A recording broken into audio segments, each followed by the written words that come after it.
To thrive as a rugby player, it's the same as any other job or profession. It simply requires to be fully present, clear, aware, and ready. And I guess it comes down to what ready means, and that means sort of strong, owning the space you stand in, but also have relaxed sort of spontaneity and creativity about the way that you move. And in terms of mental, it's about the clarity of being able to have the space of absolute intention about what it is you want to achieve, but also the adaptability and flexibility and creativity to find the best way to get there according to what's happening around you. So it's exactly the same as anything else. Maybe there's a few things that are different, like running into people. So it doesn't happen in every profession. So, there's a certain amount of training that goes into that, but from a physical perspective, mental perspective, it's the same thing. I think the side of motivation that makes it most simple is when you're motivated about finding out or exploring your absolute potential of what's capable for you and what's possible. Everything else falls underneath that umbrella. So if you go to the very top, everything else is infused by that same passion. If you have that passion and energy for deeply revealing what life can be for you, nothing else can take that away.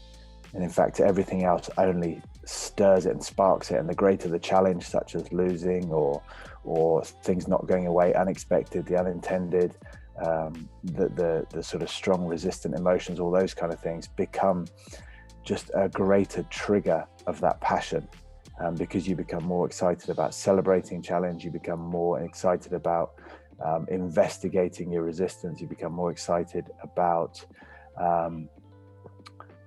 those limits and what might be on the other side. So in fact, actually, it's a certain degree of invincibility. Whereas if you get what you want, that's brilliant. But when you don't, that's even better. The idea of resilience belongs to a certain fixed identity that sort of says, this is who I am. These are my dreams. These things are right. These things are wrong. These things are good. These things are bad. This is a good life. This is success. This is failure.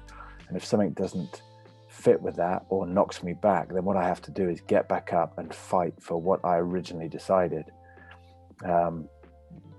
It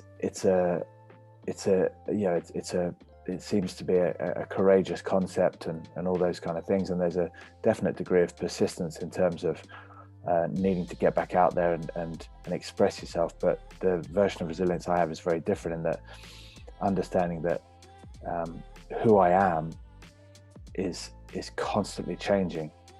And if you're in control of that change, then that's your resilience. Because what's underneath who I am cannot be touched. That doesn't need resilience.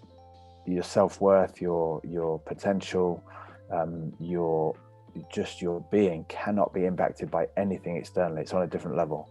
And as a result, if you're able to touch that space, what it means is that you can be creative with who you are. And so therefore, when who you are faces challenges, you're able to adapt, recreate, invent who you are to come back brand new and fresh, which is a completely different idea to resilience, which is this idea of as a fighter taking more and more bruises, getting back up weary and fighting on. Whereas what you're doing now is you're coming back completely brand new and fresh with all the same learning you've had before, but just able to attack it with a childlike passion and enthusiasm, and with a youthful kind of teenage exuberance and vibrancy, but with an experience of an older person, but you do it fresh. And that's the concept of people talking about life gets harder as you get older. It does if you're remaining as the same person, because you pick up your knocks and that gets older. But who we are is just an idea, and if we're in control of that idea, then that's your resilience. It's going back to this is a lot of the exciting opportunity about this topic, is that the very nature of becoming entangled with the idea of who you are that level of infinite being becomes tangled with a finite idea of who I am, with boundaries.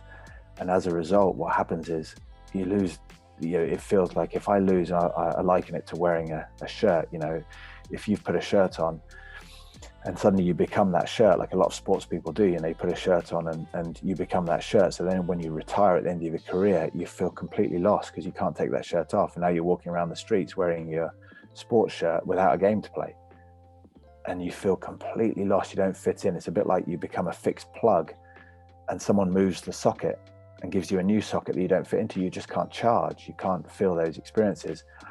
And when you become entangled with that shirt, the idea of taking it off, or someone taking it off you, injury, not being picked for your team, being, end of your career, retirement, all those kind of things, it feels like the end of me. And as a result, that shirt is full of your reputation, your wins, your losses, your this, your that, and everything. And as a result, in every situation, because you don't have experience of being anything more than the shirt, you're trying to save the shirt, you're trying to survive. And therefore, in every experience, the mind has no choice but to explore the question, what about me in everything? Will I be okay? And therefore, that survival is pressure. Pressure isn't inherent in the world. There is no such thing as pressure. It's not a real thing. It belongs to it when you've got caught up with who you are and you can no longer afford to lose who you are. Now you're under pressure. But if you're able to explore every experience and you remain curious, knowing that actually, like we said before, if I get what I want, it's going to be amazing. If I don't, it's going to be even better. Where's the pressure?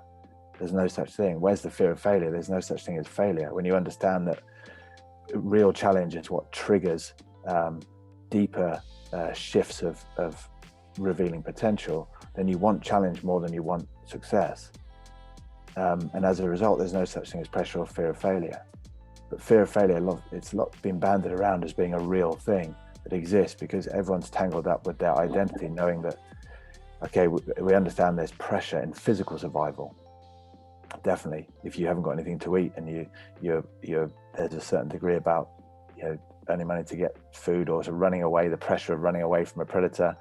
You have physical survival, but what we're talking about here is mostly psychological survival. What people think of me, what will people think of me if I lose this, and letting people down, all this kind of stuff.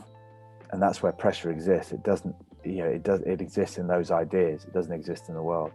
And sort of exploring those ideas is what allows you to realize that the difference between anticipation and the beauty of nervousness and that kind of on edge feeling of really living versus being anxious and fearing failure is really just one definition away. It's one experience away of just realizing that I'm bigger than my shirt and I can take it off at any time, put a new one on as well.